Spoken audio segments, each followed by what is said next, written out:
Bona tarda a totes y tots. Empezamos esta segunda mesa redonda del día de hoy con el objetivo de abordar, analizar, discutir y plantear cuáles son los principales retos, cuáles son las carencias que tiene la Resolución 1325 y la Agenda sobre Mujeres, Paz y Seguridad en el contexto actual.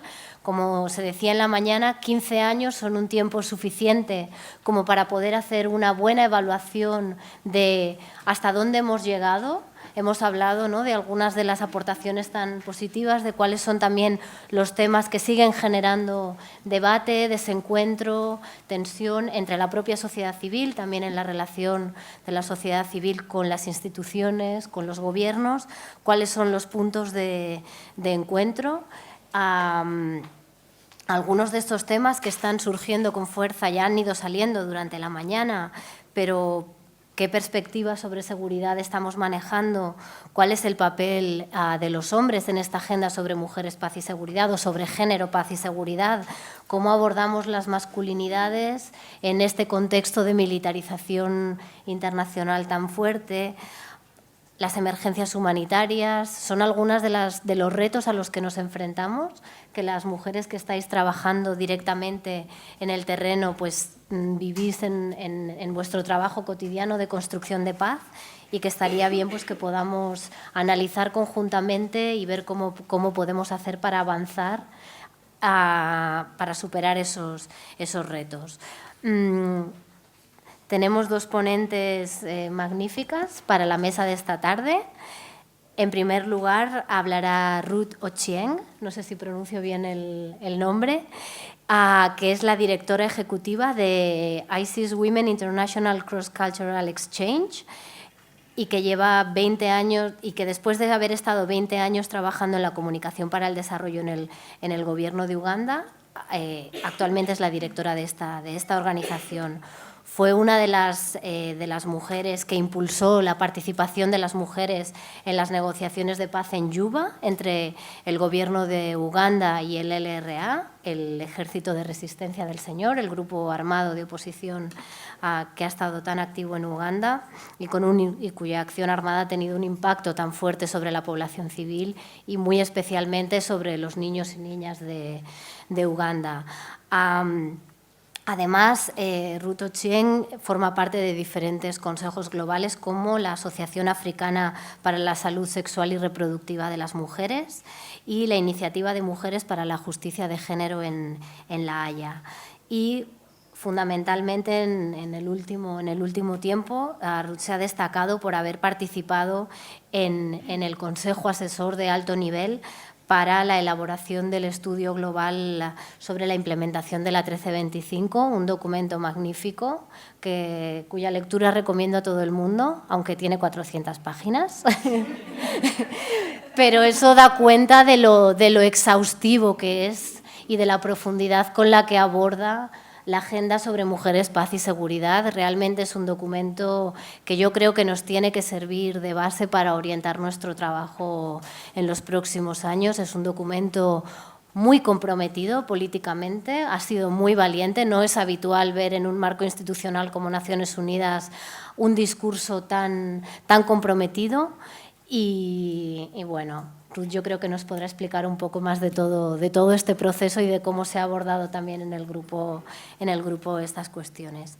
Después hablará Sarina Khan, que trabaja en Safer World, una de las organizaciones internacionales de referencia en cuestiones de construcción de paz, y que además está haciendo un trabajo interesantísimo en toda la cuestión de abordar la masculinidad y su vínculo con el militarismo. Creo que han elaborado unos documentos que realmente son referencia en el análisis de esta cuestión. Sarina dirige el asesoramiento a parlamentarios y funcionarios británicos en cuestiones de género, paz y seguridad nacional, así como en el control a las exportaciones de armas, seguridad y justicia, y en los objetivos de desarrollo sostenible. Lidera la participación de Safer World en la iniciativa del Reino Unido para prevenir la violencia sexual. y ha estado muy comprometida en la defensa de la sociedad, de la participación de la sociedad civil y las cuestiones de mujeres, paz y seguridad en el marco de todo el proceso también de revisión de los objetivos de desarrollo del milenio en la agenda post-2015 durante la celebración de la Comisión sobre la condición de las mujeres. Y bueno, también creo que puede hacer aportaciones muy importantes sobre algunos de los temas que actualmente están en mayor debate en torno a esta agenda sobre mujeres, paz y seguridad. Así que les paso la palabra.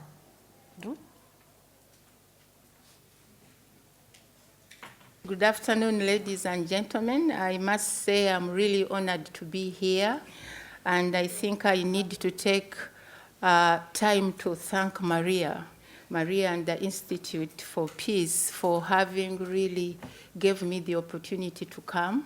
This is my first time in Spain and in Barcelona for that matter. But the most important thing is not being in Barcelona, but being with you people who believe in peace for the world.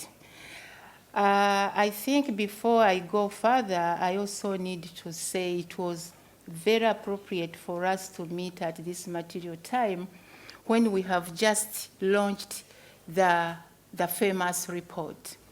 This report was the work of over 17 men and women from different parts of the region, of the continent of the world. And I must say they were a very passionate team, including Ala, who was here. We all decided we are not going to talk the UN language. We are going to pick the language of the women of the world and men and really write the report according to what the women and some men have said.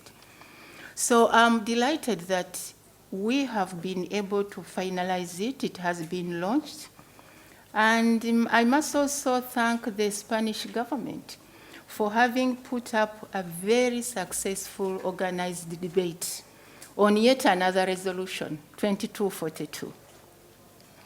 Despite all that we said, I think it did a wonderful job to bring up a resolution that is going to guide us. And for me, I believe as civil society, we should use that resolution to guide our actions with our different governments.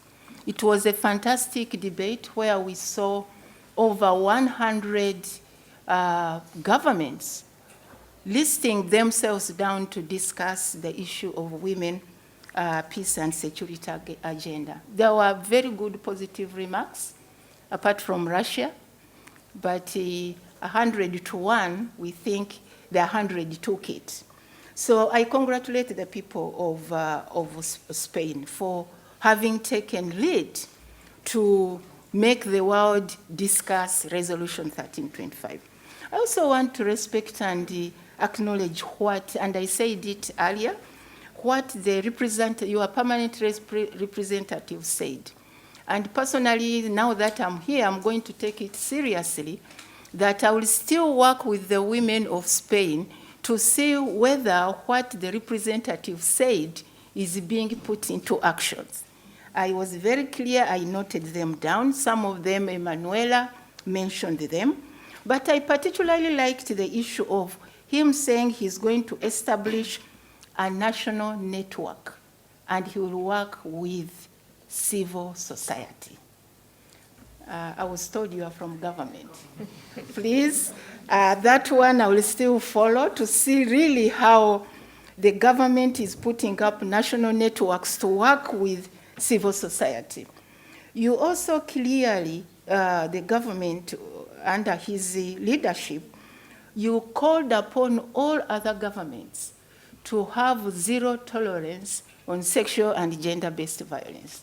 For me, those two critical issues were very critical to be mentioned by the government of Spain, because there are two critical issues that women of the world have been struggling to see that it happens. If you are going to make a network, it means you are going to involve the women to participate in the decision-making process of the women, peace, and security. And sexual violence is something that demeans a woman anywhere she is. So if you can stop that, then I'm sure the women of the world will start seeing peace and security in their lives. Before I even tackle my paper, I have 4 critical issues that I need to raise before I forget.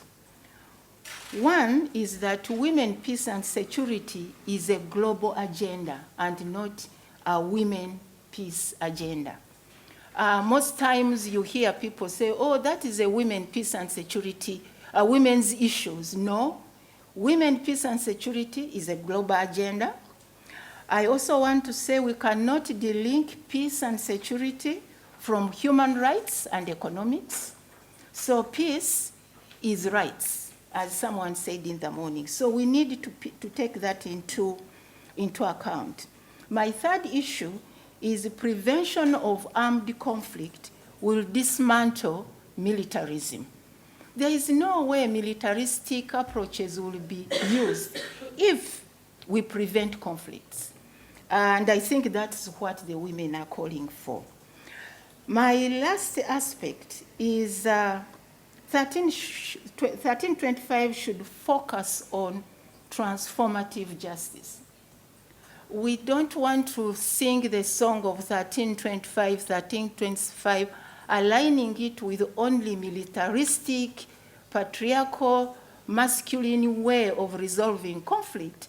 We must use 1325 to transform the lives of people. That's why I think I talked of transformative justice.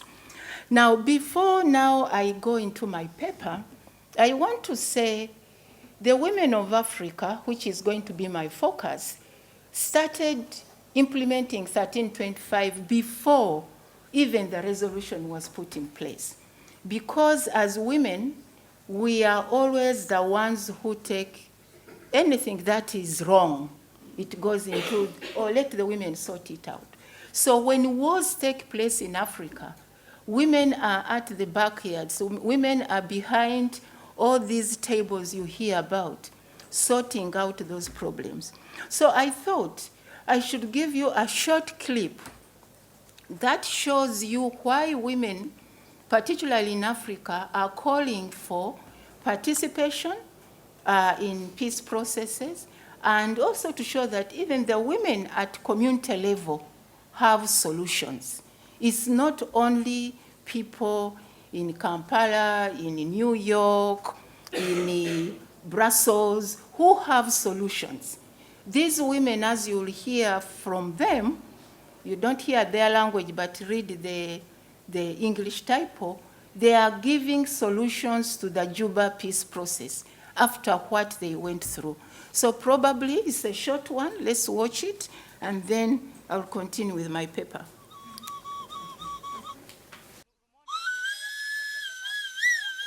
Aguti lives in Orungo Sub-County, Amuria District. She was tortured, raped, and hacked, left for dead by a group of renegade Arrow boys, a local defense unit armed by government to protect her community against rebel attacks.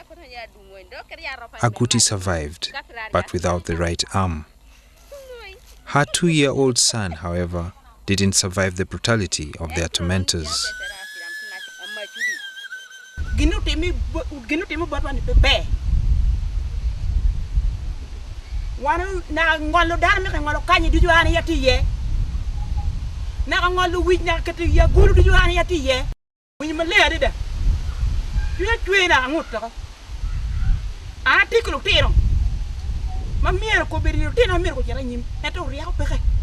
I was being beaten this here. I was being pushed down, even you see my chest, pulling me down. Meanwhile, they are killing their father. Some rebels are raping the what? The madams of my what? The wives of my father, because they were 4.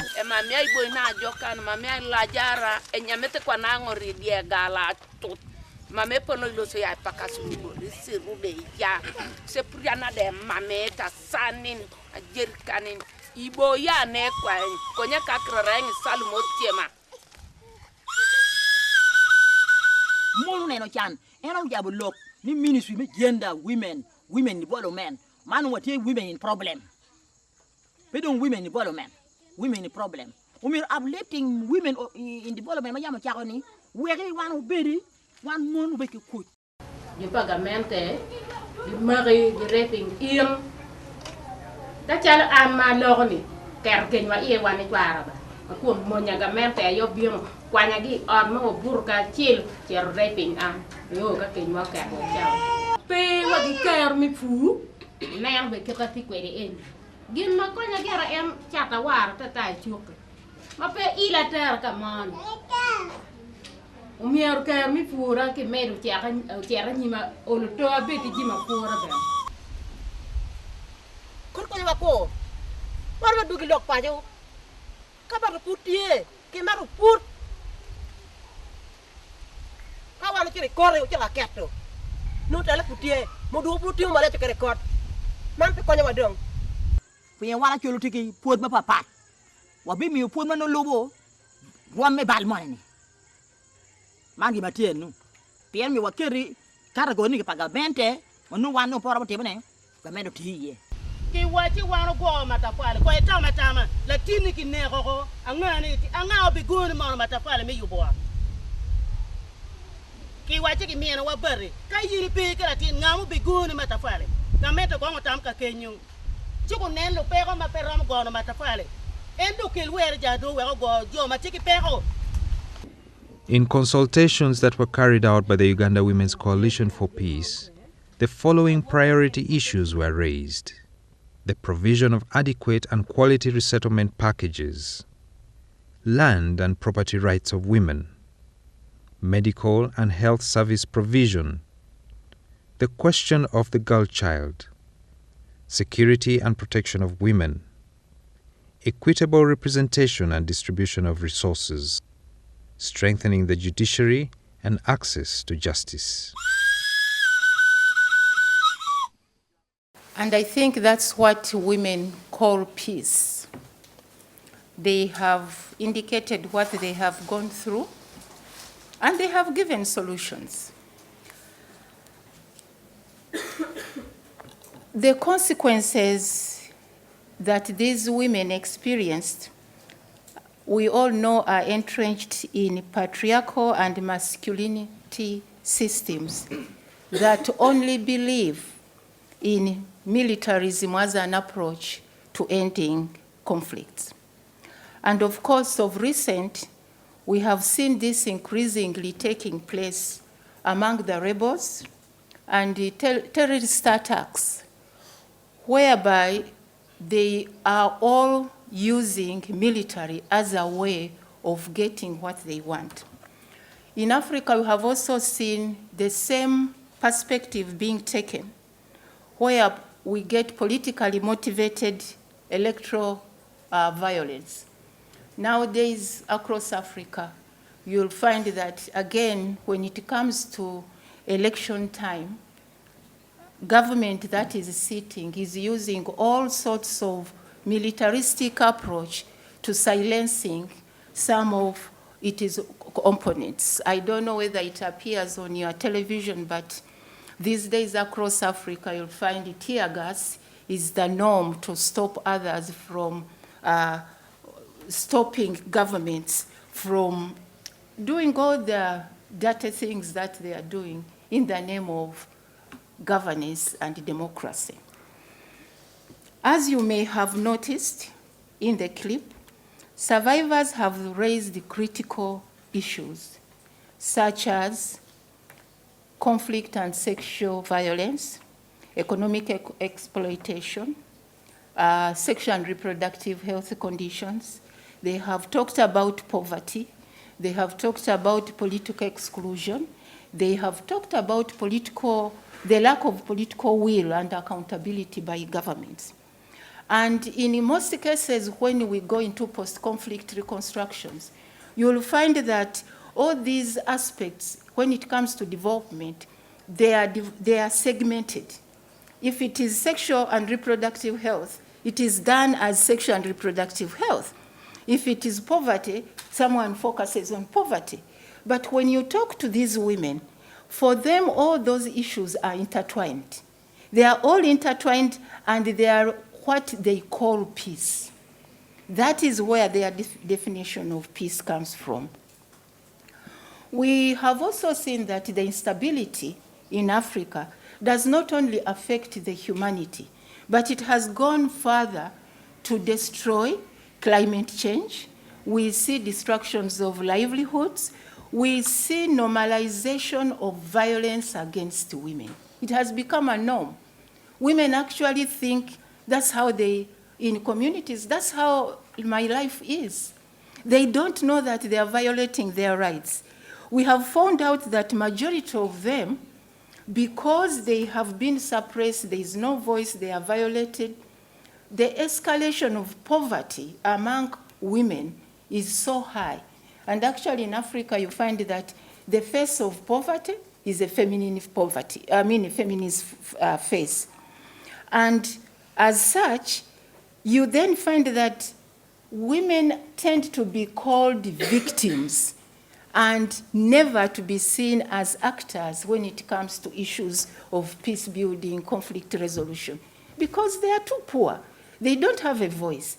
And every time they are being addressed as victims. And all these are the gaps that are causing women not to really become part and parcel of those who can build peace. Over the past 15 years, the women's movement have not sat down just to watch that happen. You heard since morning, we have talked about what the women have been doing. And I think it is the power of the women's movement globally that made Kofi Annan, the former Secretary General, to make this statement. He said, efforts to resolve conflict and address the root causes will not succeed unless we empower women, and the women are part and parcel of the decision making. He also went further to say that good governance will only come when the voice of women is part and parcel of it. And of course, that was a very positive response, which showed that the whole world recognizes women as peace builders.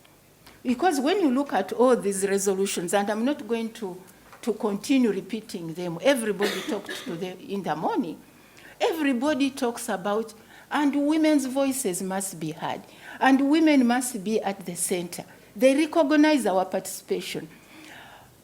Personally, for the last 20 years, I have heard about that language. And the UN is so smart nowadays. It has picked the feminine language. And in their documents, everywhere you go, you'll find the language that makes us happy. And that's what made us so excited when 1325 came into being. I remember we were in that big hall again when they endorsed unanimously that 1325 was to bring women at the center of decision making. We all got up and danced, not knowing the masculine voice, the masculine way of doing things, understood how we were discussing issues, and they just put it to us. And all of us went to sleep. I think the women's movement also has to be blamed. When we got the resolution, we all went celebrating. Little did we bother to interpret what does 1325 say. And you will find that the gaps that came out of 1325 are enormous. One, our understanding of participation was very different from those who were at table. For me, when I was part of the group that was there, I knew this time they are going to get the voices of these women. This time it is going to be about human security. This time it will be 50-50 decision making. Little did I know, as the women in Africa say, that we were coerced into the word participation, not knowing we were just going to be invited in the space. Ladies and gentlemen, we were invited. That table was talking military. It was not talking human security. So when we agreed that we are going to be part of it, they decided to take what they took. That is, of course, the numbers that we have had, whereby all of women became part and parcel of the police, the military. Those are the numbers that they went on raising.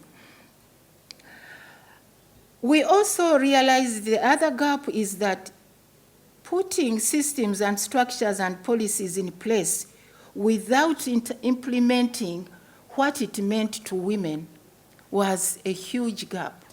Because if you say prevention of violence and you don't put mechanisms to prevent violence into place, then you have not done anything. If you say recovery, and the recovery is gearing to macro reconstruction of the infrastructure, putting legal systems in place, and you don't deal with the body, mind, and spirit of these women who were shattered, it means it was a huge gap. Another aspect that became very clear as a gap was that 1325 was supposed to be a peace resolution.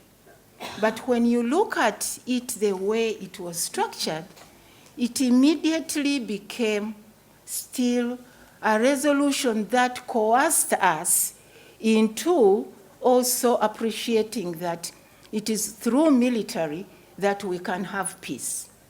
So we also lost into that approach. Micro indicators, for example, do not generally measure the day-to-day situations of women. When you look at the indicators of 1325, the global ones, they don't deal with the day-to-day lives of women. But women felt that 1325, one, would make them access basic services like meals. They knew that the prolapses of the uteruses, or the sexuality that had been abused, totality was going to be renewed. That is not being done in 1325. Even if Article 8 is very clear that it was talking about repair bodies, minds of these women, the trauma counseling. We don't see it in most of the post-conflict reconstructions. None of them take that as a priority. The other gap that we saw is there was a lot of gender training of the military, but nobody cared about gender training of the women, the community members, to understand how to build peace. Every money went into courts of law, training the police, training the men, training the women who are in the army. I don't see anywhere in the post-conflict reconstruction where we are focusing on the women's movement as people whom we should empower in the peace process. Every time we go into peace negotiation tables, we are told, oh, but you don't have the capacity. Excuse me? You just saw the women. Negotiation is something that women have known for a long time. In Africa, it was very clear in Sierra Leone. It's the women of Sierra Leone who got up and went into the bush and told those rebels who were fighting, get out of the bush. The men had sat into their free town negotiating with the rest of the world. And the negotiations were not going anywhere. It's the women.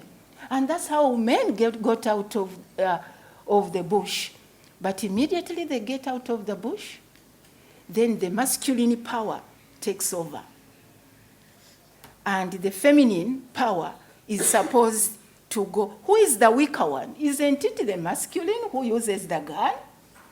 The feminine uses negotiation skills. So that is a critical gap that we need to start really arguing seriously to say we have the capacity. We have always done it, even before you go to negotiation tables. I think the other very critical gap is the failure to engage the affected. These women, you saw them. They had solutions. I don't know why the elites tend to think that because someone has not gone to school, does not have her own mind. No, they do. I have worked with these women for the last 20 years. There is nobody who has solutions that are appropriate like the solutions these women give. 1325, as we have all heard, the lawyers say is not legally binding. And as such, what the elites have done, those who sit at the round tables have done, they picked it and prioritized their own. They have prioritized their own. And what is their own? Power, political power, and making sure that they are in charge of everything that is being discussed. And that is very unfair to the women's movement. Because at the end of the day, the political power at table does not bring peace to those women who are continuously bringing power to their communities. And if you look at the people who are on the ground, who are giving us all these engagements, are only 5. The 5 UN Security Council members. Sincerely speaking, ladies and gentlemen, I think the world must say no to this. 5 countries cannot start dictating what peace is, who should run, who should be involved in peace, how should peace be run. What about us who are receiving migrants, we who are suffering because of war? Why can't we? These 5 men have very limited idea of what happens on the ground. They don't even know what these women go through. But they sit down and decide this program, this strategy is going to fit all of us. The one jacket fits it all must end. If it doesn't end, we shall never have peace. Because what happened, what is good for Spain is not good for Uganda.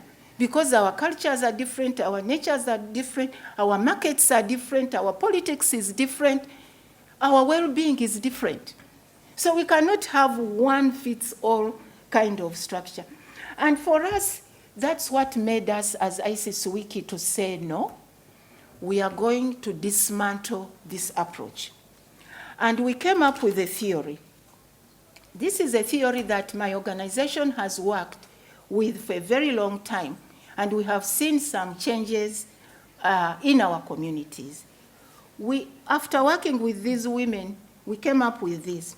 If we provide healing for women's bodies, mind and spirit, and train them more in leadership with concrete peace education, equip the women with skills and tools, provide them with opportunities for them to utilize their potential, they will constantly advocate for responsive interventions and policies.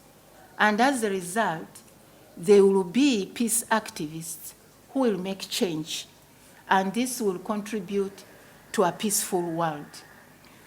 We came up with that because we noticed that masculine angle of defining peace was very different from what we were finding on the ground. And when we talked to the women what peace means to them, they told us peace is a healthy body, peace is having an income, peace is non-discrimination, peace is enabling communities to make decisions, peace is building genuine democracy and good governance. And for us, that is what the feminists call embedded peace.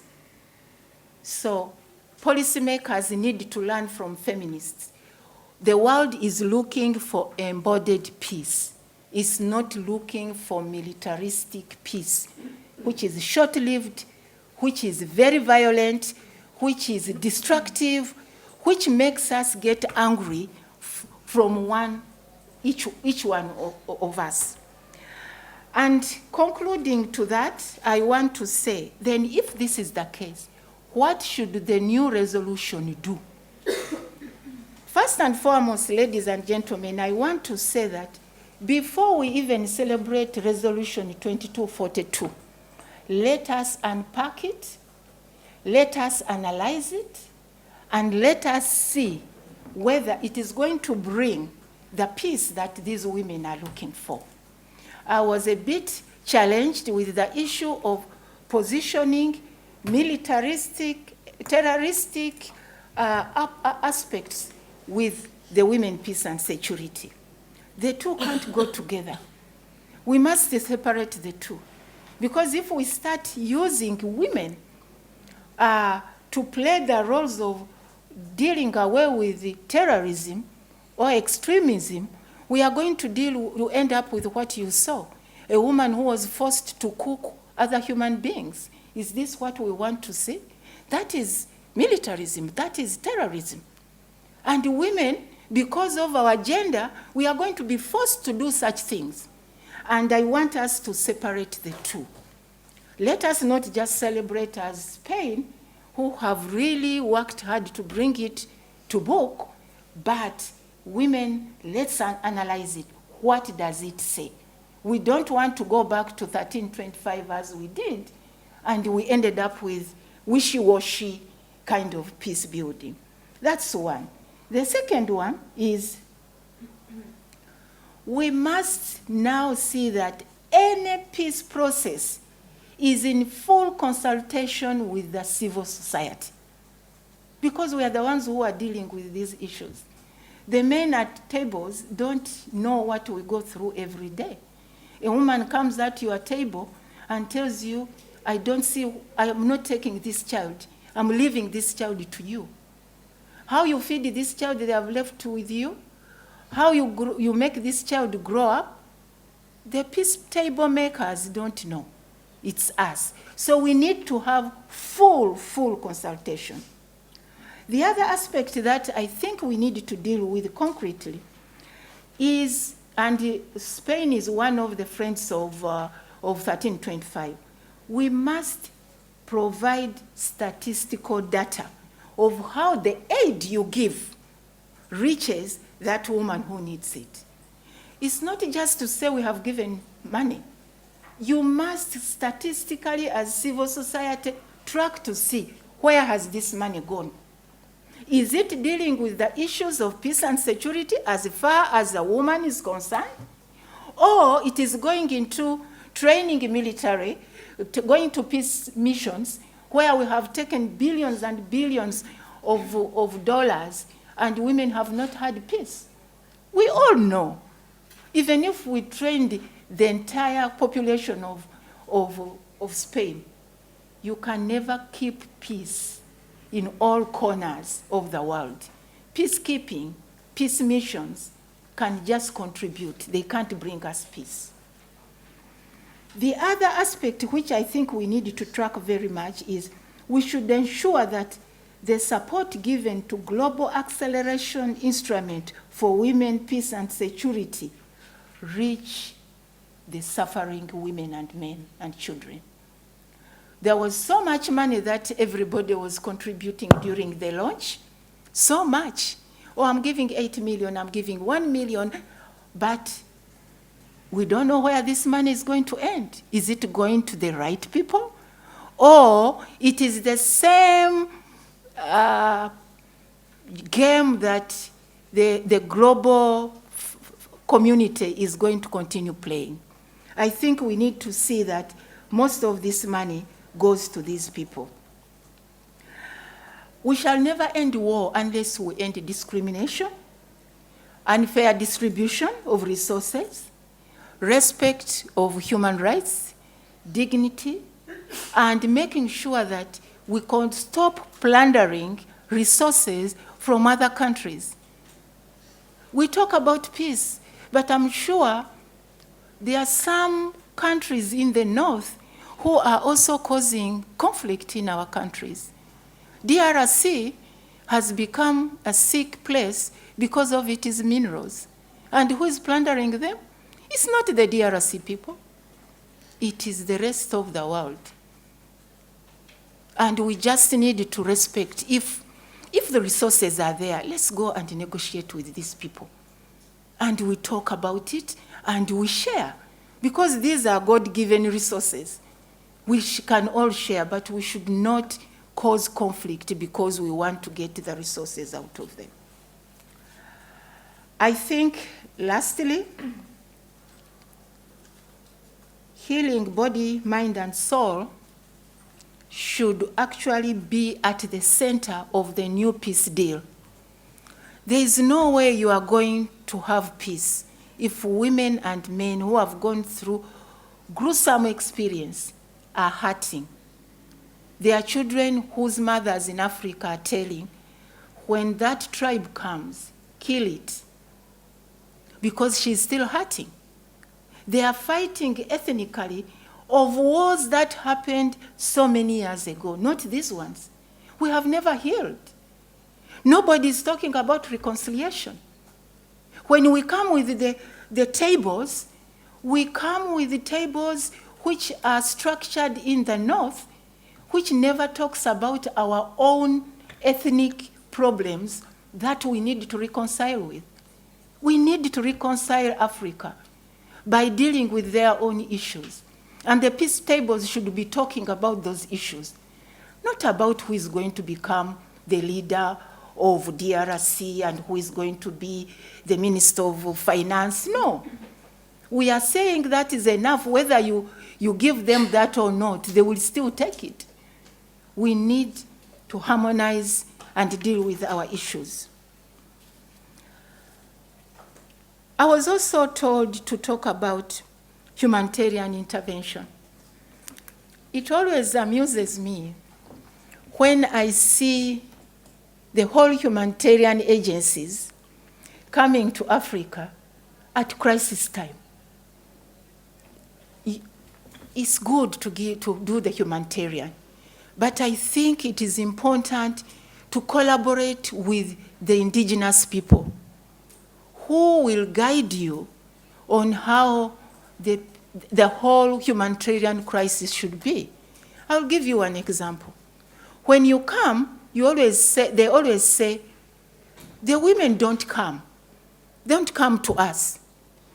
Have they ever asked themselves how a woman who has been raped by over 21 soldiers can again face a man in humanitarian agency?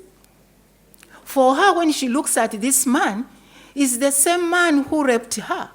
There is no way she can connect with you. She'll keep her way because she can't face another man. When we tell the world humanitarian crisis should be handled by women, because we know during war, the sexuality of a woman is attacked. And who attacks it? It's men mostly. It's not women. And when you attack the sexuality of a woman, you have destroyed the entire community. And when you come with the humanitarian actions, there is no woman who has been raped who will come to receive anything. And what happens? The men come and receive the services like food. You know what they have been doing all this time? They get the food, go and sell it, move away from the crisis center, go and live in a town, marry another woman, and be there, happy thereafter. The woman he has left in a crisis center with 7 children has to deal with the issues himself. Until recently, even the UNHCR used to call men as heads of household. When the women went to get food, they would tell them, go and bring your man. Where is your husband? Excuse me, not every woman gets married. Secondly, men die during war. Women take over. So when we talk about humanitarian, can we now start seeing the role and power of community leaders, especially women? That's the only way the crisis time will be handled effectively. It's only with the local women. Secondly, I think when we go to Istanbul for this other meeting of the humanitarian, we need to go full gear to say it should not be only the international communities to do humanitarian agency. There are so many local people. It would even be cheaper. Just get a few people, organize it, but find the majority of the people on the ground. Most of them will be more than happy to do the work without being paid because you are helping them. In my conclusion, I want to quote the Pope when he went to America recently. And these statements are very critical for me. He said, politics is not about power and greed, but perusing the common human good. That's what peace is. He said it in 3 words. Then President Obama said, at the same time, that if the states invested in their people, most of the conflicts that are happening in the world today will not take place. Human security is what women are looking for. And recently, the Secretary General said, if we were to succeed, the new agenda cannot remain the exclusive domain of institutions and governments. We must embrace the people, us, the women's movement. And let us now not forget what Cesar Chavez said, from the depth of the need and despair, people can work together, can organize themselves, and can solve their own problems and fill their own needs with dignity and strength. And that's what people are looking for. Thank you very much.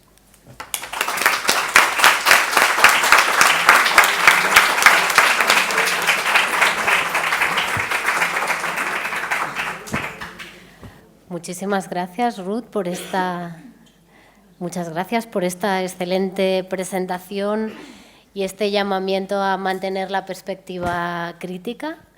Le paso la palabra a Sarina Khan.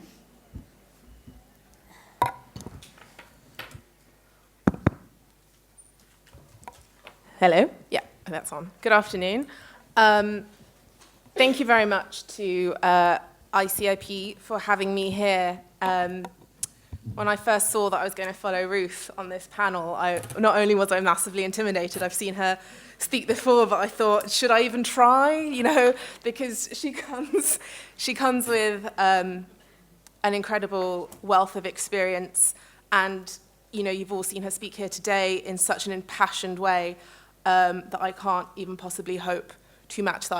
I won't even try. But it is truly a privilege to share this space with her, and indeed with all of the women that have spoken today, and come with the backgrounds that they do. It makes me very much aware of where I'm coming from to today's event, which, to say it bluntly, is a sort of insulated policy community in London, where, as Maria said in her introductions, I've done a fair bit of lobbying and advocacy targeting the UK and how it, as a Western donor, advances women, peace and security, but not with the same kind of experience, in no way, that Ruth and many others here do, which is actually, doing, if you like, the work, the real work, with communities that are affected by violence and insecurity on a daily basis. So it's a real honor for me to be here, and to follow Ruth, indeed. So given Safe World's mandate and our research, this time last year we released this report, Masculinities, Conflict and Peacebuilding, There are a few copies outside that I brought with me today. It's only in English, I'm afraid. Given that research, I will sort of focus my presentation on the question that was posed to this roundtable on how to deal with masculinities within the Women, Peace and Security agenda.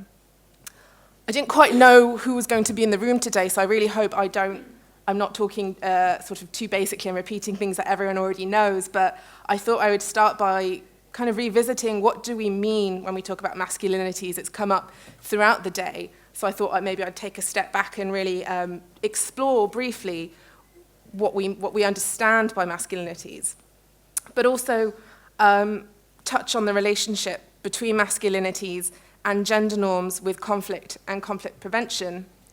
There was a question from the audience in the previous session on what makes a conflict turn violent. What causes a conflict to be an armed conflict for people, combatants, to bear arms and take lives. And I hope through this presentation I might start to provide some answers to that. How does that understanding of that relationship fit into the current approaches to implementing 1325? And given it's 2015 and we've had the global study and new resolution, what do these new policies and research contributions add in terms of working on masculinities within the Women, Peace and Security agenda?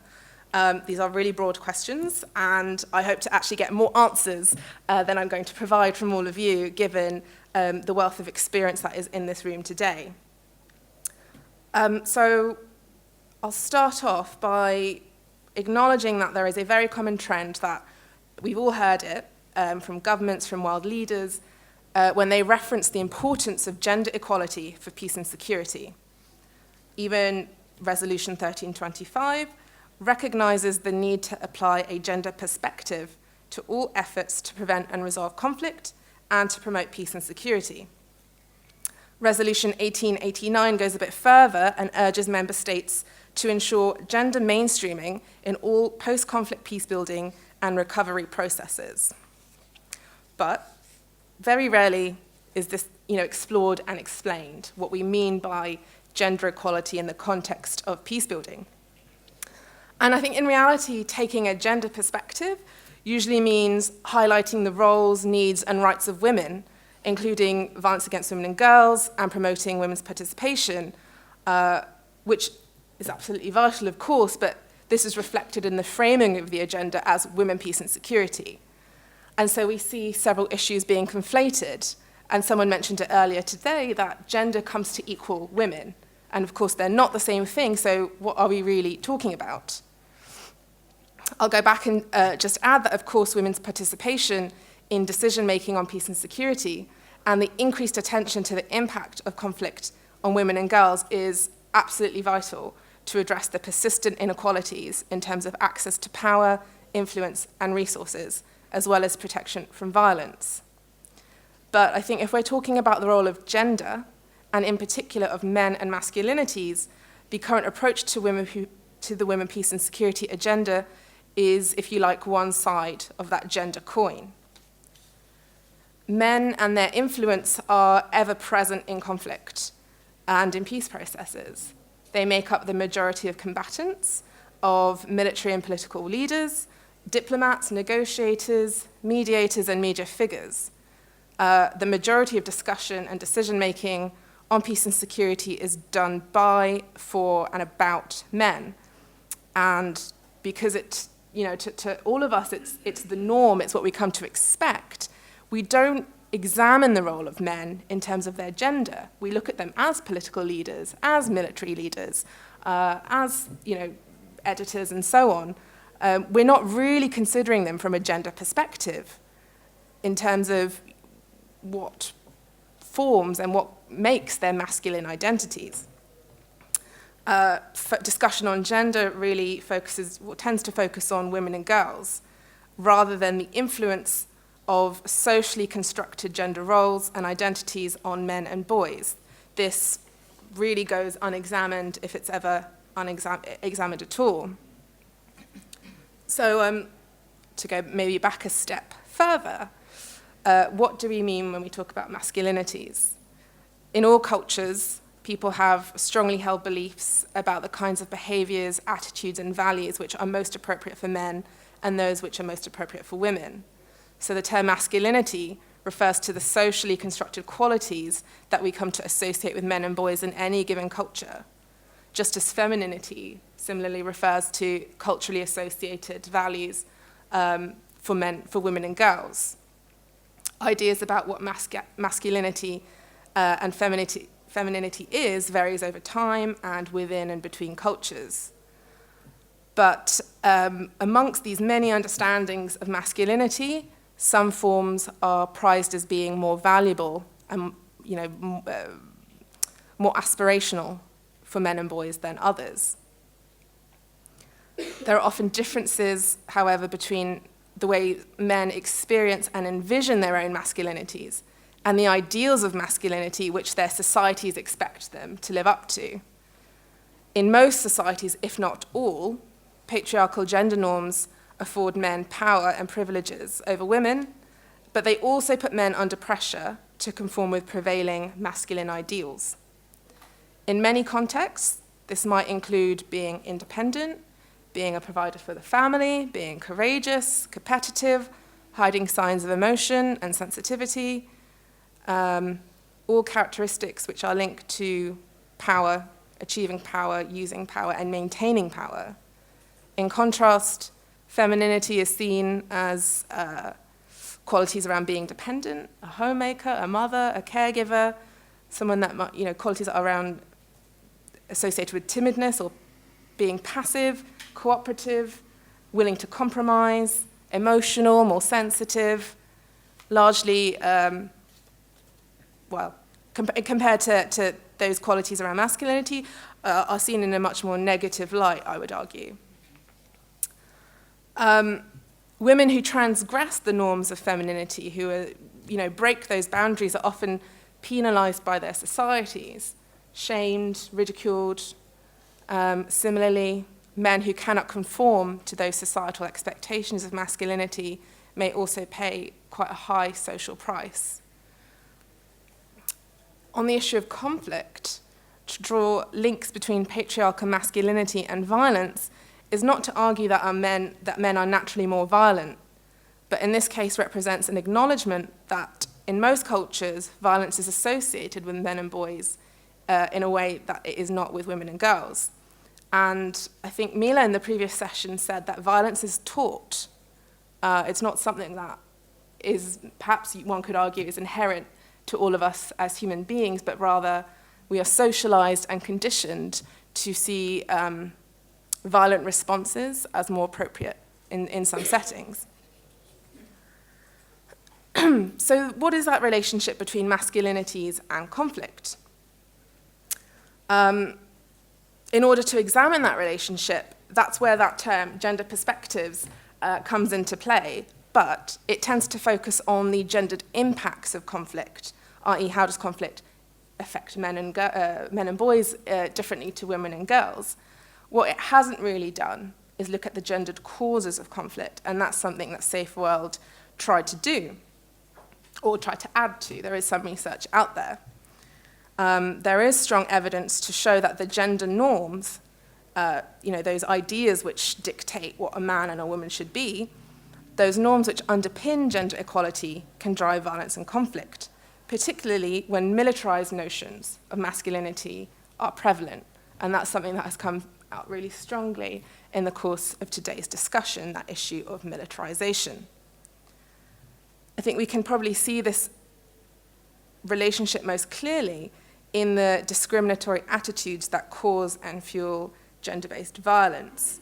The video that Ruth started her presentation with, what is it that caused that level of violence, that extent of cruelty to be committed against women, like the one that spoke at the start of that video? It's not done without reason, so there's need to explore exactly what those reasons are and understand the norms which cause that pattern of behavior. I think a useful example that Safe World has come across through our research in South Sudan is around the pattern of cattle raiding. In many parts of South Sudan, violence between communities is fueled by cattle raiding, and the availability of small arms and light weapons means that raiding is far more deadly. It tends to spark revenge attacks and therefore creates this cycle of violence. Also in South Sudan, owning a gun and participating in these raids are seen as a rite of passage for adolescent boys.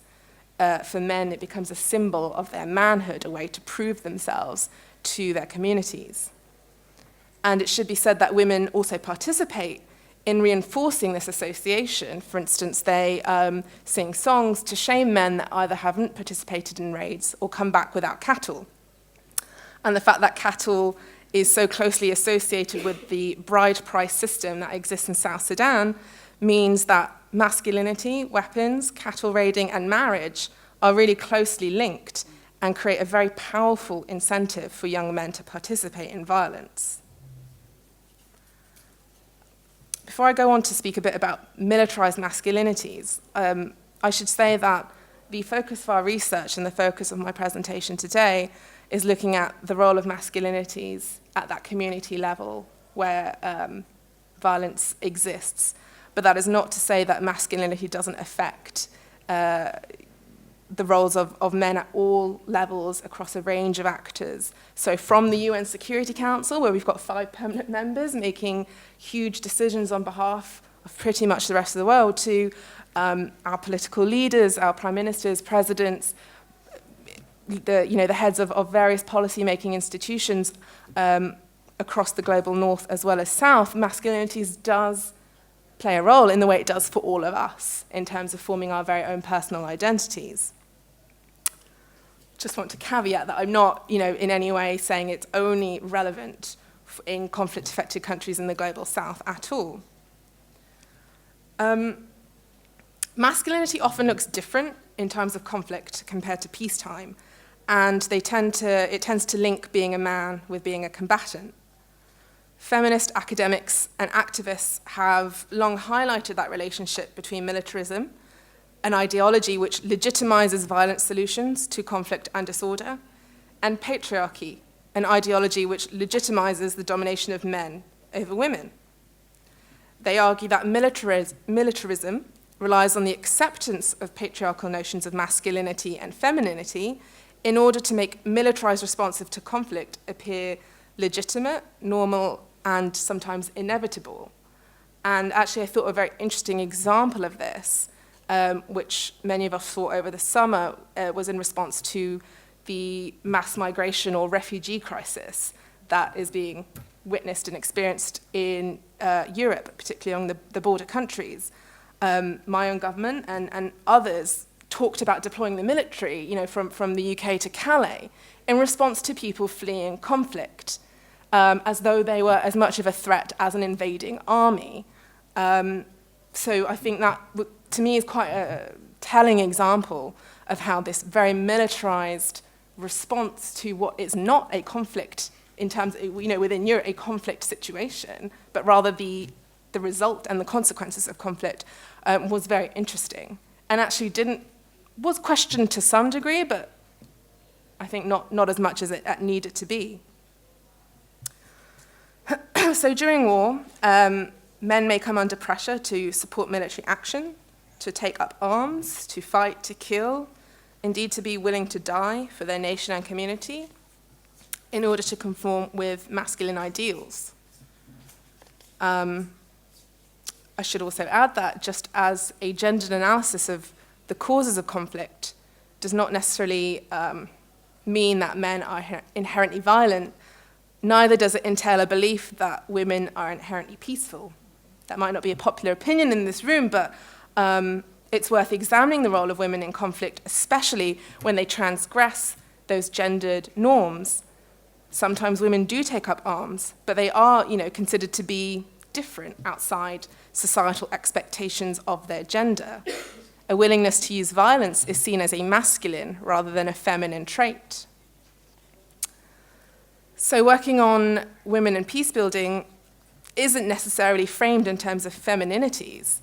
But having said that, women's gender roles are under the spotlight more than ever before in peace building and policy practice.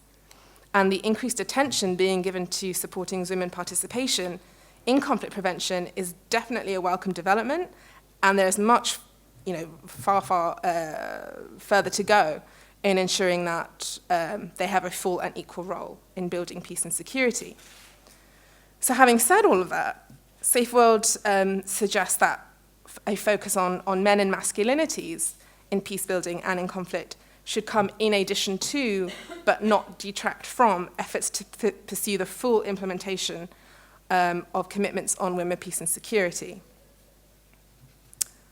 So with that in mind, I was thinking about, okay, what does the high-level review add? What has the global study added and the new resolution added in terms of pursuing this element of that broader agenda? As probably more of you will know than me, the relationships between patriarchy, masculinities, and violence was a motivating factor for the activists that were lobbying for 1325 15, 20 years ago. But in practice, this analysis has not been taken forward by the UN and member states in terms of its language or implementation. The high-level review was a key opportunity to strengthen this language on the issues of militarism, men and masculinities, and indeed civil society recognized it as such and was very active through submissions, through events, through lobbying activity to ensure this part of the agenda was recognized again and reinvigorated. The global study does note that women peace activists were seeking a fundamental shift in how international security is pursued, looking for a rollback of the escalating levels of militarizations that make homes, communities, and nations less secure rather than more secure.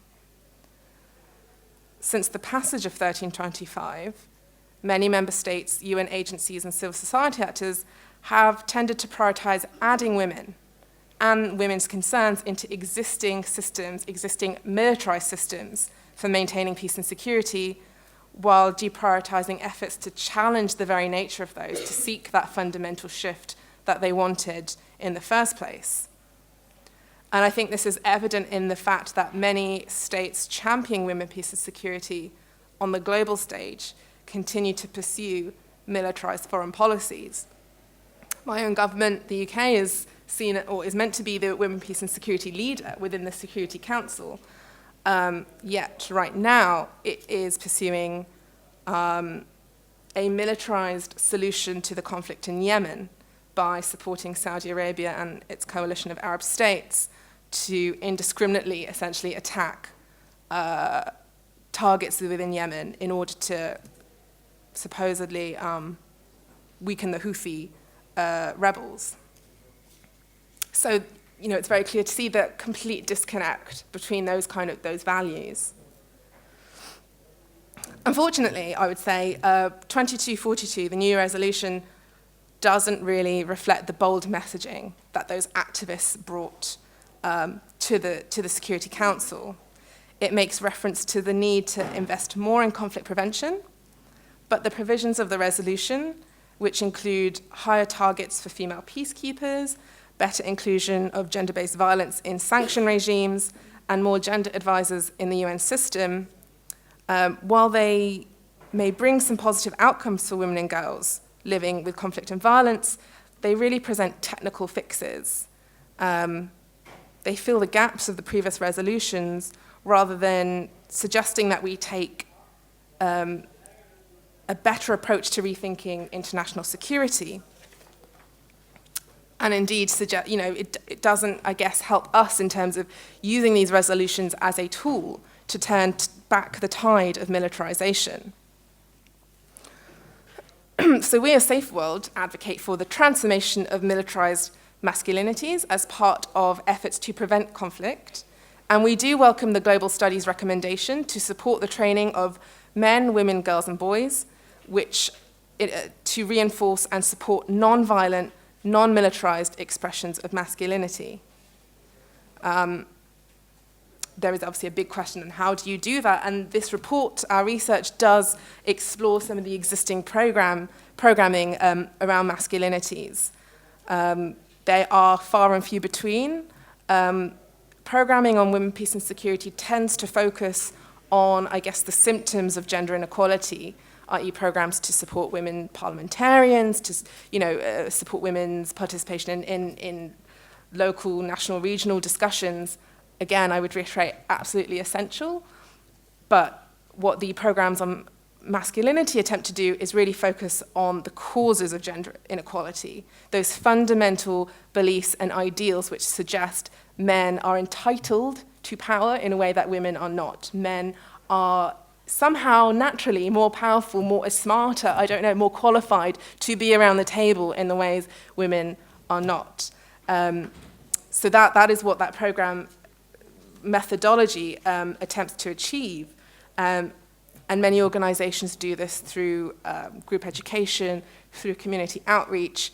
It tends not to fit with donor patterns in terms of 3-year cycles of project funding.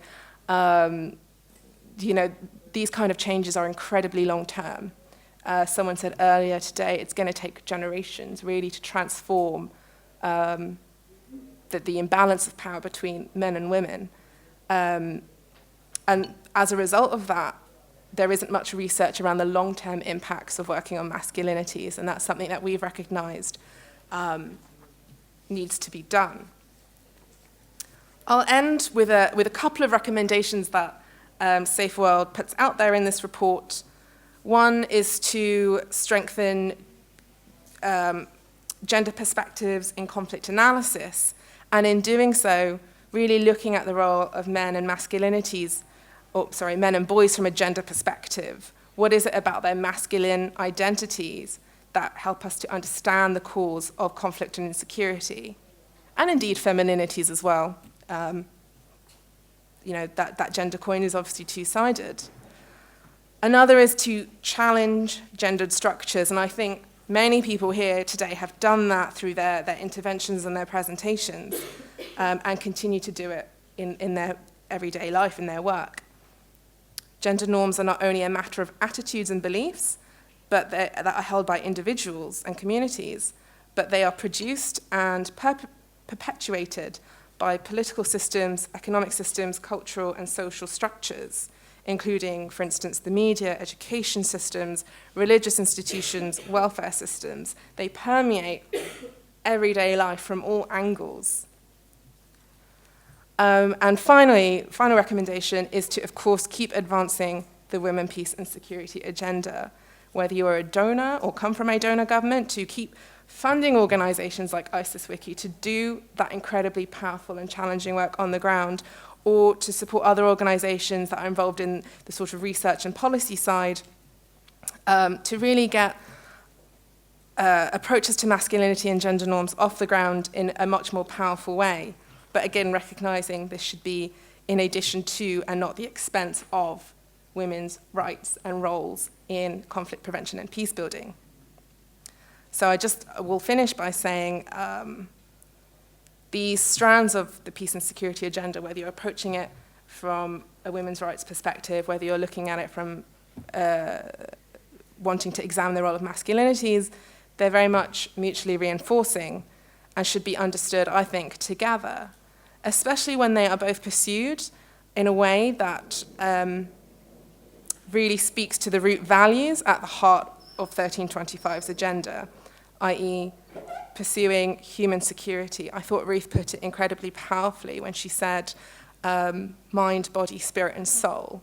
Can we talk about human security if we don't talk about humans and everything that makes a human, including their gendered sort of identity as well? But if we don't talk about the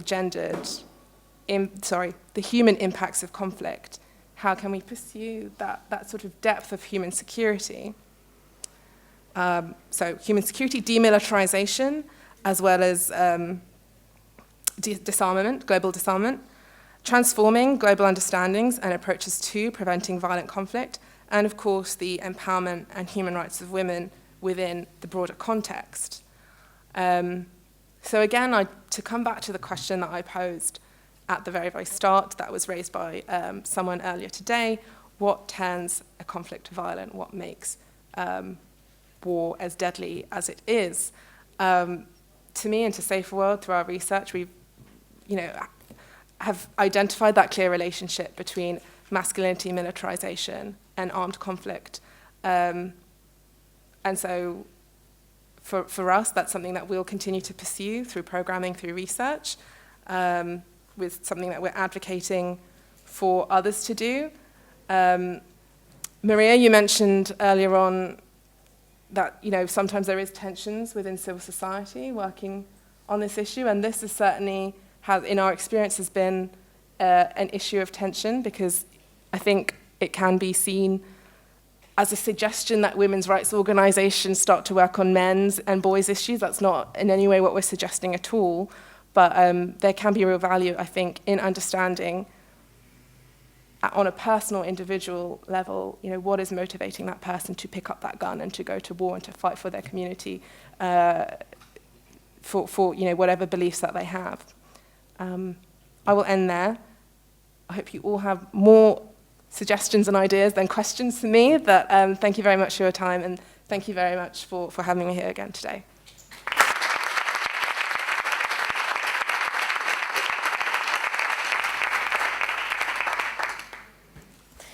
Muchas gracias, Arina.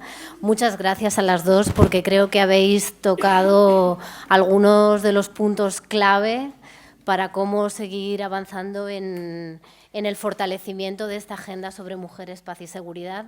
Y ello implica no solo hablar de las cuestiones positivas, sino también de los retos y las dificultades que este trabajo implica. Y creo que las dos habéis tocado algunas de las teclas esenciales en estos debates y retos que tenemos por delante.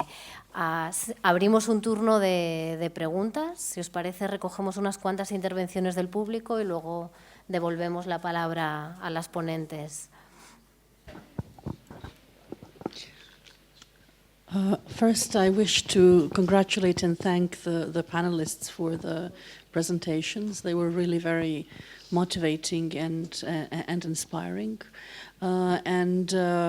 Also I don't have a specific question, but just to see to what extent could the research you have done on the connection between masculinities and violence in conflict be replicated in other parts of the world, because we have done some research on masculinities in our country, but more from an anthropological perspective and never really linking it to peace and conflict issues. Thank you. Hola, buenas tardes. Soy Renata Capella y estoy aquí pues, como analista independiente. Y escuchando quizás una pregunta extraña,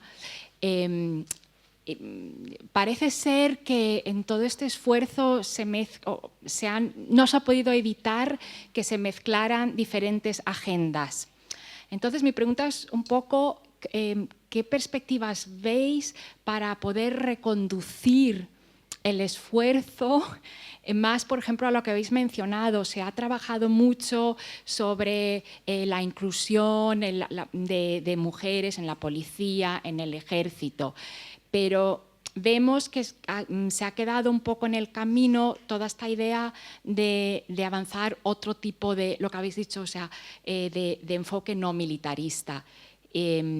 ¿Y cómo veis que se puede avanzar esta perspectiva en la práctica? Porque yo veo que realmente en el discurso oficial pues sí se están muy emocionados con lo de aumentar la participación de las mujeres en el ejército, en todas estas operaciones, pero lo otro me parece que se ha quedado en el camino. Y si vemos la nueva resolución, creo que hay 3 párrafos sobre toda esta agenda de la lucha contra el terrorismo, aunque no se denomine así, pero es lo que hay detrás. Entonces, no sé cómo se puede reconducir esto. Gracias. Me ha interesado mucho lo que has comentado al final, apuntando a esa tensión que hay dentro del propio movimiento feminista y del propio movimiento de mujeres que trabaja por la paz, a la hora de trabajar el tema de las masculinidades y de la masculinidad militarizada, porque yo sí que tengo la sensación que una parte del trabajo que se está haciendo sobre la masculinidad militarizada está partiendo un poco de la idea de, bueno, hay que incluir a los hombres. Y me interesa mucho ese enfoque que tú has aportado de no hablemos de incluir a los hombres en el trabajo de Mujeres, Paz y Seguridad, sino de utilizar una perspectiva de género que sea crítica con esa masculinidad militarizada, porque yo creo que dentro del movimiento feminista sí que hay una cierta preocupación por cómo desde algunos sectores del movimiento o los hombres están intentando participar en la lucha por la equidad de género, ¿no? Creo que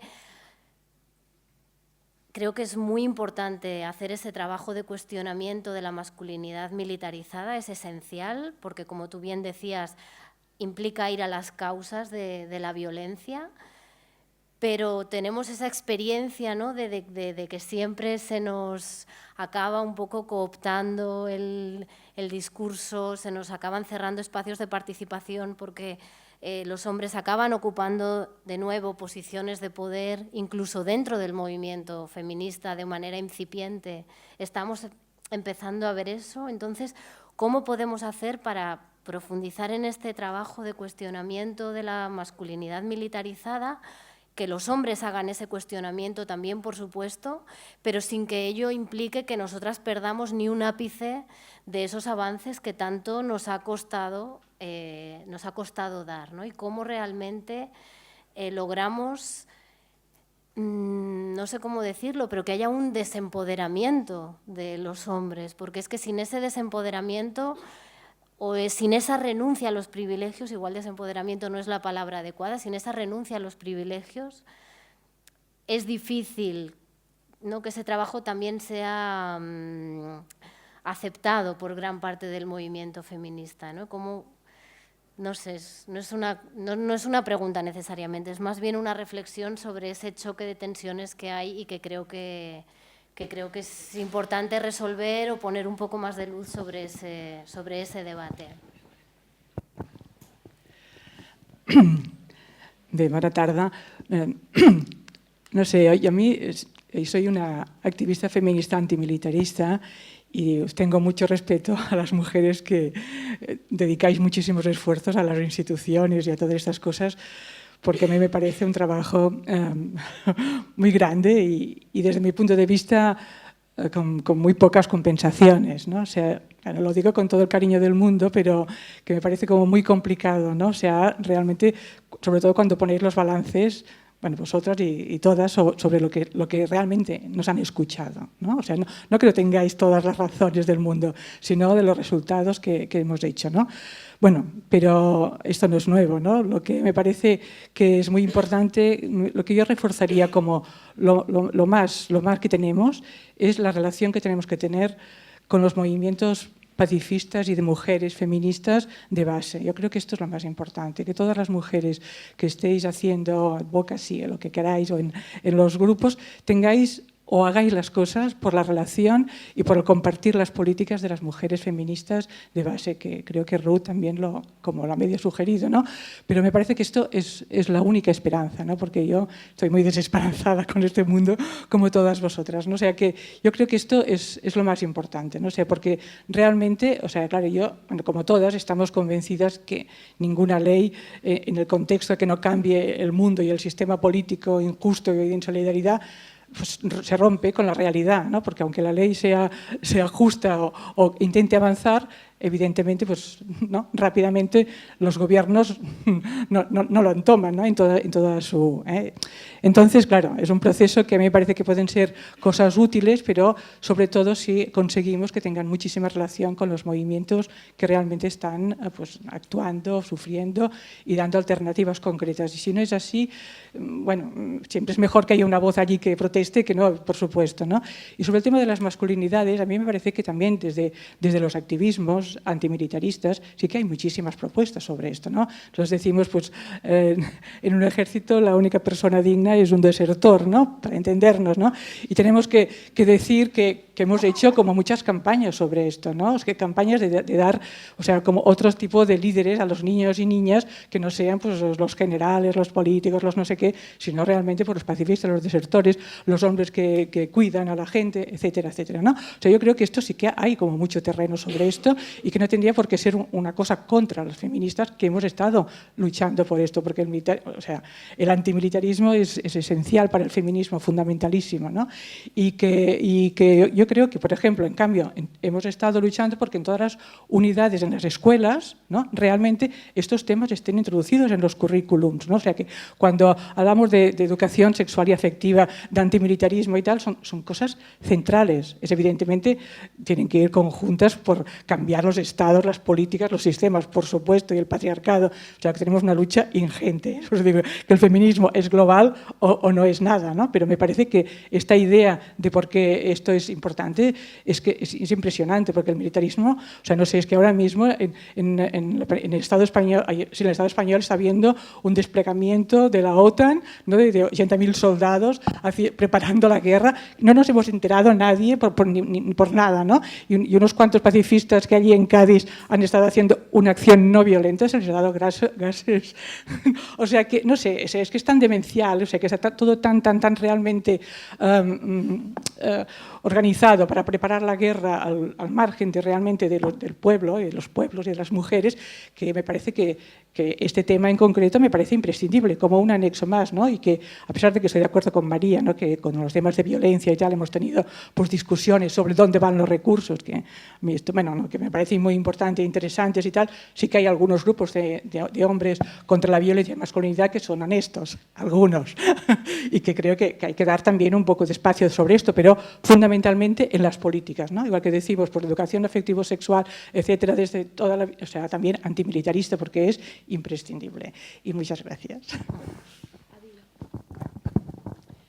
Buenas tardes. Felicitaciones a todas las panelistas. Muy interesante todo lo que han dicho. Pero tengo una pregunta para Sarina. ¿Hay alguna página donde podamos encontrar el resultado de la investigación de masculinidades? Thank you very much for your questions. We really appreciate them.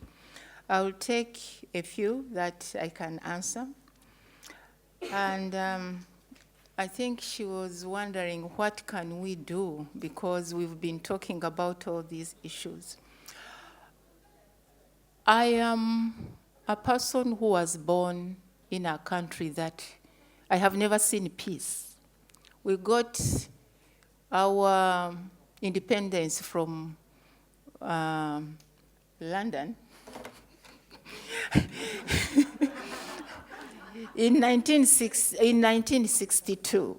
But since 1966, my country has been in conflict. It comes, goes, comes, and goes. And I think this is one thing that really pushed me to leave government and go into the women's movement, just to see if I can make a difference.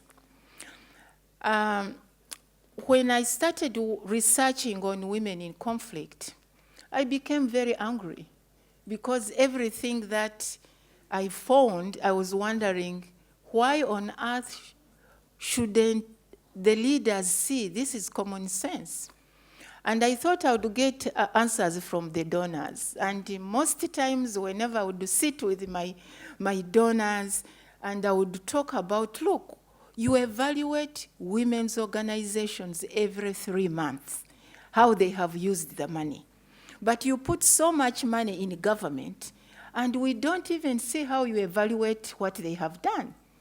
And the answer I got from one of my donors was, Ruth, that is the best we have. Meaning, that was the best president they have, which means for them, and that's where I started internalizing and understanding, do really men care about what is happening to society? And I turned my mind completely from thinking that systems will work for me and my women. So I came up with a model. And my model was to go back to the communities. Since I had researched on them, and I knew women were crying about the prolapses of the uteruses, they were crying about seeing soldiers coming to them every night in their dreams, I thought this was a health issue. So I went to the medical professionals and said, look, you better come and we sort out these women. And of course, mainstreams, you know them, they started telling me, oh, that is a social science research, it is not scientific. You can't tell us that because you found 10 women who have prolapses of the uterus, it means all the women have it. But we insisted. And eventually we reached a negotiation where they agreed to go with us and have healthy camps among communities. Because these women didn't have money, didn't know where to go, but we knew it was a health issue. Because I researched one woman, and I will never forget her. She told me, come and see. And when she opened her private parts, it looked different. Little did I know that her uterus had popped out because of too much rape. I didn't understand what it was. So for me, I wanted doctors to tell me what that meant. And when we went with the medical professionals in these communities, I said, you are going to operate them from here. These women don't have money to go wherever. The resources we have is what you are going to use. So we had healing camps. Doctors came. We announced for every woman who had any problem that she got during conflict to come. We were overwhelmed. There were over 500 women who came at a go. The doctor, we all now became doctors. Of course, putting on their gowns just to record what the problem is. And all the problems targeted the women's sexuality. So to cut the story short, the doctors saw what they have never seen in life. So they asked us, why did they have to tell you and they never told us? The issue was very clear. It was very clear. Doctors are trained. What is paining you? Headache, malaria. I mean, did you expect this woman to say I was raped by 21 soldiers? She couldn't. She had to find another excuse.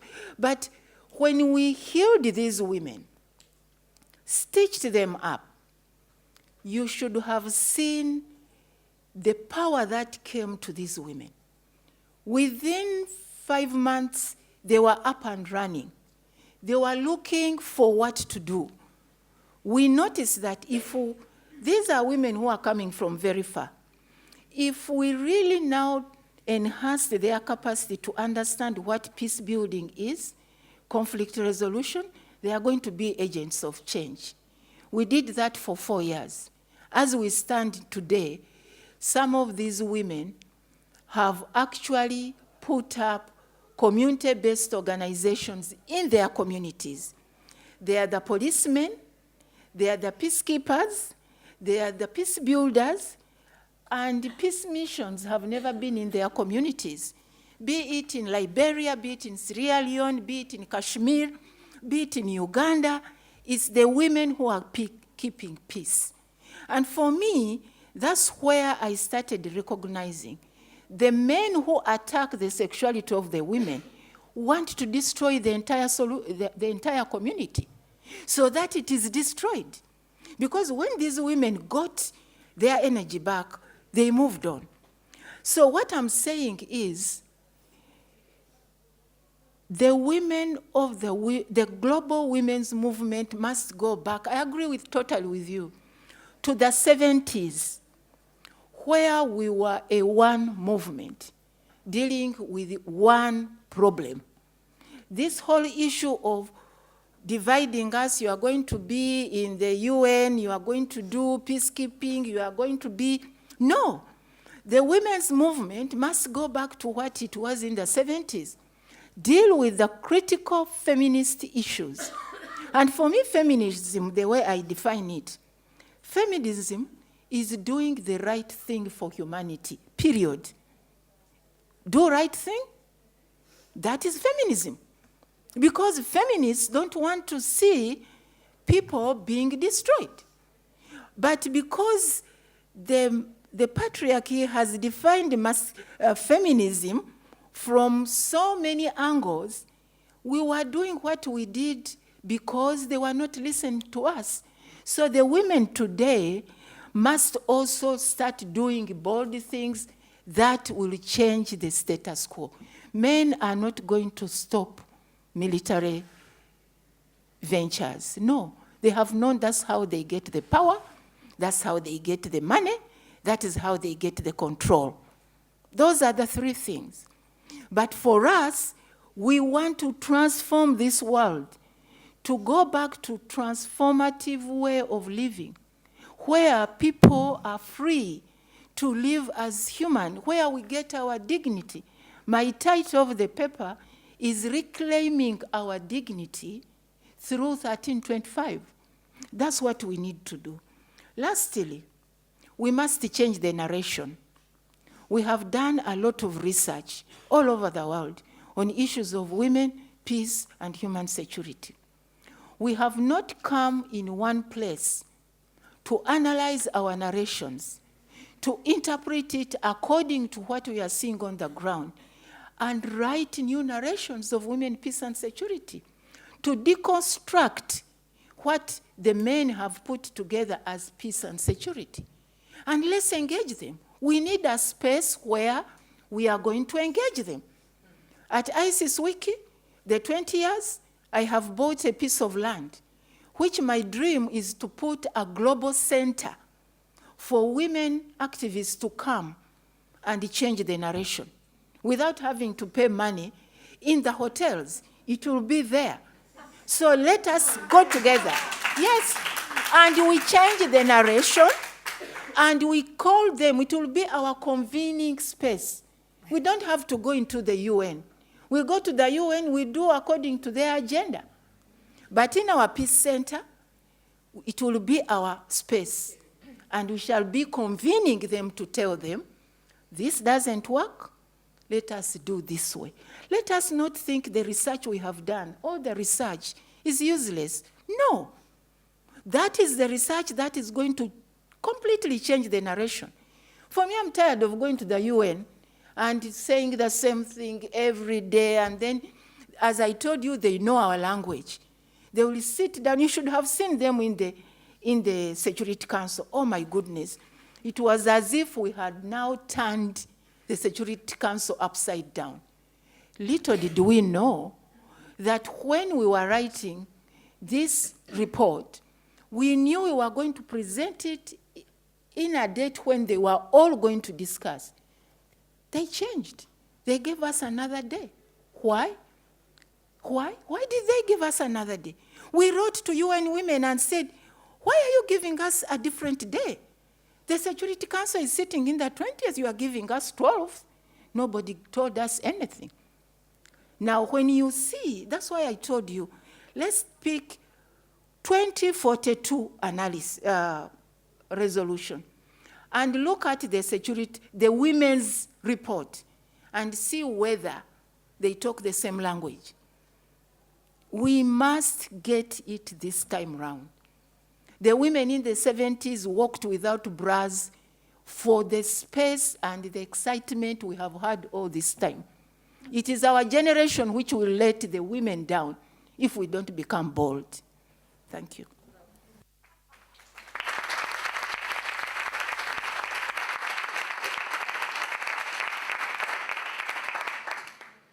I should have known to go first, because now I feel like I can't follow that, but I'm going to try to. No, it's fine. It's, in fact, like, it gives me so much food for thought and so much for me to consider as I sort of continue and to grow my career and to grow my work in this area. Let me try and answer or contribute to some of the questions and comments that were raised. First of all, Layla, you mentioned, can that research on masculinities and that relationship between masculinities and conflict be replicated? I certainly hope so. It's definitely something that we're looking to do through our programs. And in fact, we've got a separate report on masculinities in Nepal, which is primarily focused on gender-based violence in Nepal and sort of masculinities as a driving cause of gender-based violence. We've done a little bit of work in Yemen, this is from a while ago now, on the relationship between masculinities and small arms and light weapons. Because Yemen is in what was, I can't talk about it, I guess, in the current situation, but it was incredibly armed as a population. Like it's seen as a sort of a rite of passage again for men to bear arms in Yemen. Although, you know, technically, like I guess incidence of armed violence was fairly low, without, I mean, we're talking some time ago now, but post Arab Spring era when Safe World was able to work there. So, you know, that in itself was, I think, a really interesting kind of relationship. And there is in this report some case studies from different places, from Pakistan, from Nicaragua, from South Africa. So there's references in there to other examples, and I certainly hope that more continue to be produced. On websites and where to find that research, obviously all of our research is on our website. It is all in English. Unfortunately, we haven't translated them yet, but again, in this report, we reference a few other organizations. So there's an alliance of organizations called the Men Engage Alliance, and they're like a network all working on men and masculinity. So they will have contributors from lots of different countries. And actually, we referenced quite a few case studies from South American countries, Nicaragua in particular. So hopefully that will means that there are more Spanish resources there.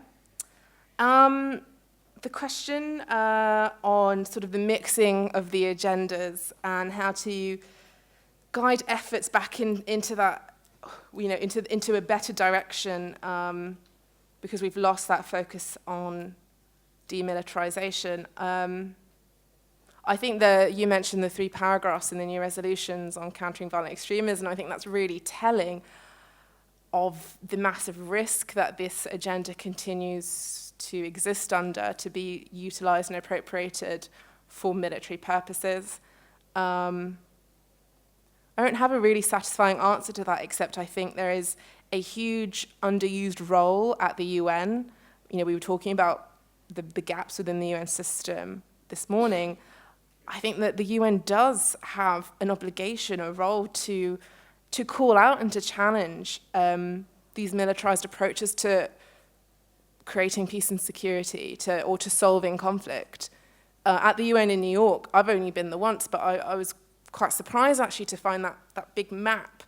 Is it that way? It sort of tracks military spending in real, in real time. It's updating constantly to show how much globally is being spent on militarization.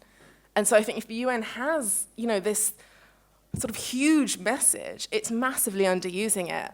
And, again, it's probably perhaps not fit for purpose, the fact that the Security Council, in terms of its decision-making, can be totally paralyzed by the veto of one permanent member, can really hold back, progressive agendas, however we choose to define them. So I don't honestly know what it will take to see the UN be that progressive voice. Perhaps it takes the voice of a few brave member states to say, actually, we all need to go back to those root values. We all need to really think about what we're saying or what we're doing when we use force against force. And that, I think, connects to that question of, or the comment on the pacifist movement alongside the feminist movement. I completely agree with you in terms of that the connectedness between those two movements, I see the feminist movement, in my experience of it, as a inherently pacifist movement that doesn't in any way, that advocates for, all non-violence to all sort of situations, as but particularly in terms of how women and girls are treated. And I actually think, having lost that pacifist value, I think that perhaps many organizations, in their advocacy, in the way that they try to remain visible and relevant to policymakers, to governments, maybe have chosen to drop that language in order to be seen as credible, which is a compromise maybe on their part. I don't know, I can't speak for everyone, but I know, for instance, in the UK, the leader of our opposition party is a pacifist. He identifies as a pacifist, does not advocate for nuclear weapons and so on, and he is seen as a national security threat. That is how the newspapers are talking about him. There is an incredible pressure to be seen as tough on national security in the ways that current institutions and the media and so on want to define national security. And I think that makes it very hard then to put your head above the parapet and really say, actually, what are we all talking about? Your point about the links between anti-militarism and education, incredibly important. There's an organization in the UK called Forces Watch, and they are there to challenge, I guess, the influence of the military, especially when the military go into schools, and you can join army cadets at like 12. You can be unofficially you can be part of the army at 17 in the UK. And it's very hard to call that out, because I can only speak for the context in which I live, and that if you try to criticize that militaristic approach, if you try to really question what we're talking about in terms of national security, that is immediately seen as an insult to the armed forces. And the armed forces, particularly I'm sure in many, many contexts, but the armed forces is synonymous with heroes and this whole culture of heroism. And if you try to contradict that, you're seen as unpatriotic, that you don't care about your country, that you, want the terrorists to come in and take over. And, all of those accusations are thrown at you, particularly when you're a person in an influential position, as the leader of our opposition party is. He cannot be taken seriously.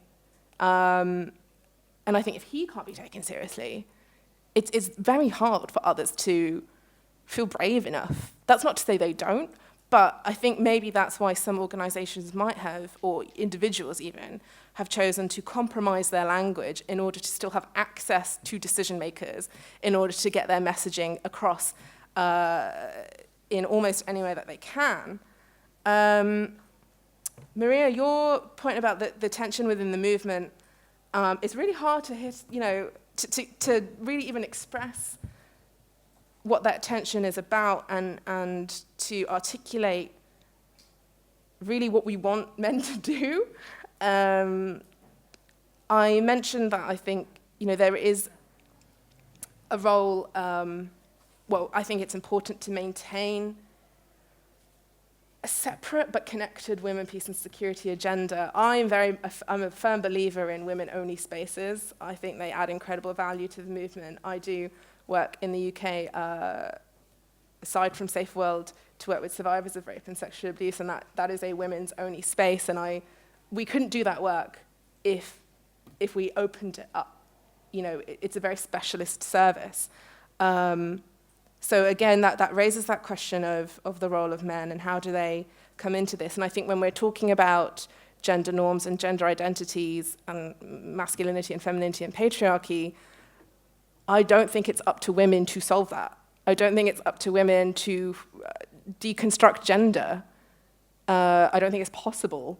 But that raises a really challenging issue around the connection between power and patriarchy.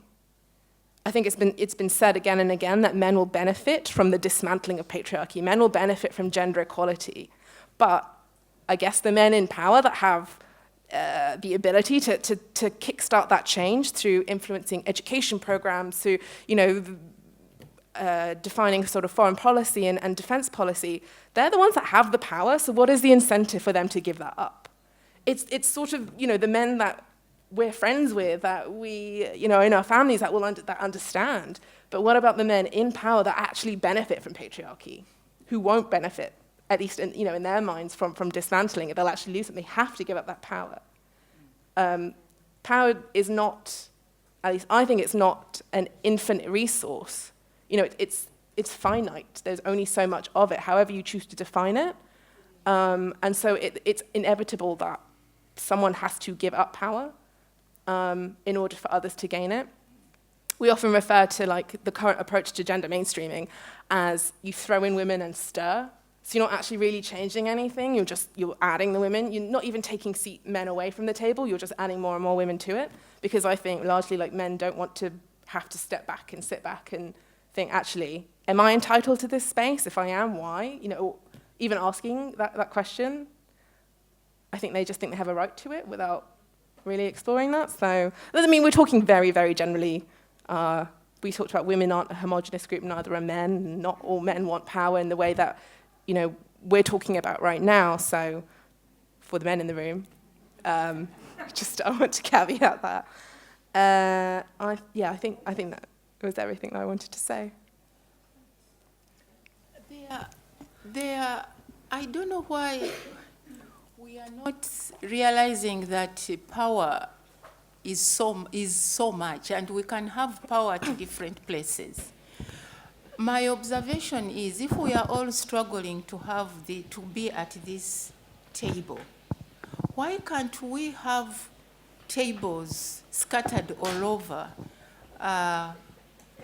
communities? Because there are people there, so that we leave each person to also exercise that power within her community.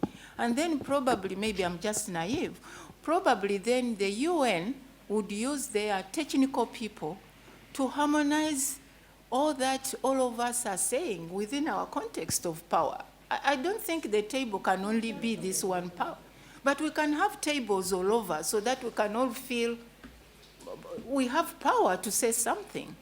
Women are not struggling to come to this one table. We are saying, listen to us, we can actually be powerful where we are, but just take our issues into context when you are making decisions. Otherwise, as you say, the men are not going to leave us power, no. At that table, but we can make our own tables and have power wherever we are, and then push them to listen to what we are saying. Hola. Ya no sé desde qué punto de vista hablar, si desde hombre que trabaja en el Ministerio de Asuntos Exteriores, desde hombre que trabaja en temas de género en el Ministerio de Asuntos Exteriores. Entonces,